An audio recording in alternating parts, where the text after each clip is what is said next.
coordinate. Deep one, Kyrie Irving, nylon dance. Zion accepts the contact and finishes. This is incredible. Harden puts it off the window. Zion goes to his right, goes to the line. Three-point opportunity. Gobert doesn't know what to do. This is a huge win for the young Pelican squad. Harden, deep three. Yes, sir! For the first time since the 2003 NBA Finals, the Nets win a game in San Antonio. There's going to be a lot of stats like that. What's going on, everybody? Welcome into First Take. Max Kellerman, Stephen A. Smith. I'm Molly Karen Rose and Stephen A. You said it. James Harden, 30, 15, and 14, 0 turnovers. That's never happened. And Zion Williamson, 26, 10, and 5, putting on a show. Let's dive right into it. Mr. Smith, you're up first. More impressive night. Would you go with Harden or Zion? I'm going to go with Harden. And the reason why I'm going to go with Harden, believe it or not, is not just the fact that it was the fact that he did not commit one single turnover. I want to repeat that. James Harden finished the night with 30 points, 15 assists, 14 rebounds in 44 minutes played on 52% shooting from the field, 43% shooting from three-point range, and did not commit a single turnover. Just think about that for a second. Not a single turnover. This man right here is playing at an MVP caliber level. And then when we look at the evidence and we see, unfortunately, my brother Stephen Silas struggling in Houston as a rookie head coach, first time he's ever been a head coach after 20 years as an assistant. This guy, Stephen Silas, and the Houston Rockets have lost 12 straight. They're one of the worst teams in basketball at this particular moment in time. And obviously that has a lot to do with the fact that James Harden is no longer wearing a Houston Rockets uniform. But then you see him go to Brooklyn. Kyrie's gone, no problem.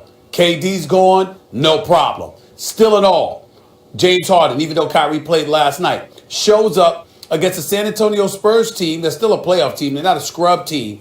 And this brother plays 44 minutes, drops a 30-point triple-double, shoots better than 50% from the field, better than 40% from three-point range, and doesn't commit one single turnover. It doesn't get closer to perfect than that. Zion's a stud, but he wasn't perfect. James Harden last night was pretty close to perfect. That's why I say more impressive night was for Harden. James Harden's better than Zion Williamson. He had a better night last night than Zion Williamson. And I'll even go you one better, Stephen A. For the first time in James Harden's career, through the MVP, through the near MVPs, through everything he's ever done, averaging 30 whatever points and everything, for the first time in his career, I get the feeling like I might be watching the best player in basketball when I watch Harden. I've never felt that way before. He's got he's got that glow. He's got the Last Dragon glow right now, Stephen A. He's playing at a whole different level. And there's no show enough to stop him. That's right. Show enough. Yeah, that's right. He's more like Bruce Leroy right now. Look, he's amazing. But I was more impressed by Zion last night. And I was more impressed by Zion last night because he's a 20-year-old kid. He is man strong and big and all that stuff and has real maturity beyond his years. But most people who are 20 are not done with college yet. He is a 20-year-old kid doing that in the NBA. And what exactly did he do?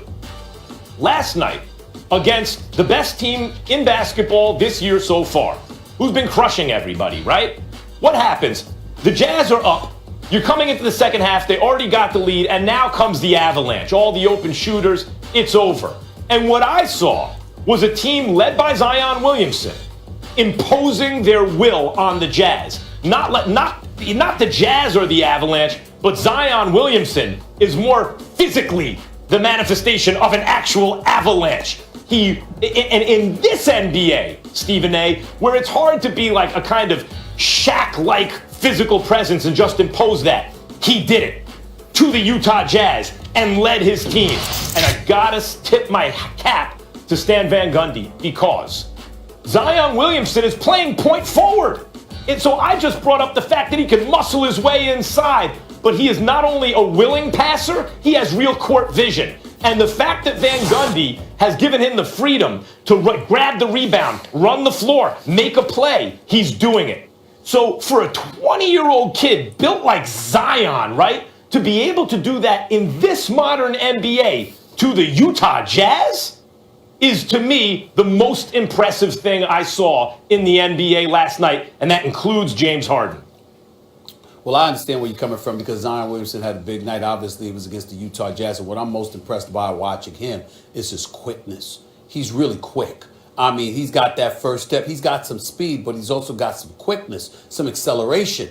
And when you look at it from that perspective, and then you consider the power, the strength, just the mass of this young man, the sky's the limit for him as long as he can stay healthy. And God help anybody if he plays, with a little bit more ambidextrous skills, where he uses both hands instead of just his left. God help everybody once that happens, if he stays healthy, because he's definitely got the heart. He ain't scared of anything. He's scaring everybody else. He's incredibly impressive, no doubt about it. And it's also hurting Ja Morant from the standpoint that we know that Ja Morant can ball. We're proud of the fact that he's Rookie of the Year, but every time you see Zion, you recognize that if Zion had been healthy, Ja Morant would not have been Rookie of the Year. That's pretty easy to surmise. But in the end, still in all, when you look at the Utah Jazz, with the top shooting three-point team in the league, they shot 17 of 43 from three-point range last night. You look at Mike Conley Jr., didn't have that good of a night. Look at Donovan Mitchell. He shot 7 of 21 from the field. He didn't have that good of a night. So it wasn't really their night. And you got to give New Orleans credit because their defense has been horrid, and they've been trying to improve upon that. And last night, they prioritized that to some degree. So Stan Van Gundy deserves a lot of credit in that regard as well, because we all know the man can coach. But in the end, still in all, I don't think that compares to Harden. 30, 15, 14, on 50% shooting from the field, 42% shooting from three-point range, 44 minutes played, and not one single turnover in 44 minutes. Harden had a better night. Point guard. I can't ignore that. Harden had the better night, and I think the strongest part of your argument is the no turnovers. Like, for a guy to have to play 44 minutes, to be the primary ball handler, to orchestrate the offense, to have a triple-double with 30-something points, and not to turn the ball over is extremely impressive. We're talking about two very impressive performances last night. Zion Williamson was taking it to Rudy Gobert.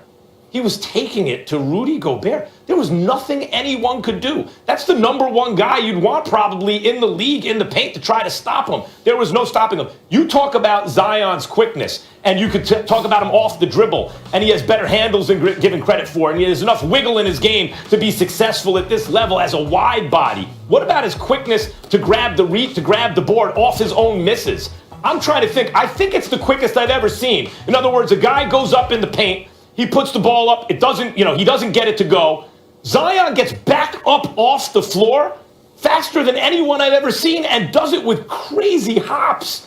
He was, considering the team they played, considering his age, considering his responsibilities in the offense now, considering the way the game was going and the momentum and what felt like the inevitable. The Jazz are always the ones who make the halftime adjustments, and then here it comes. And they were already winning in the game. By the way, I didn't mention this.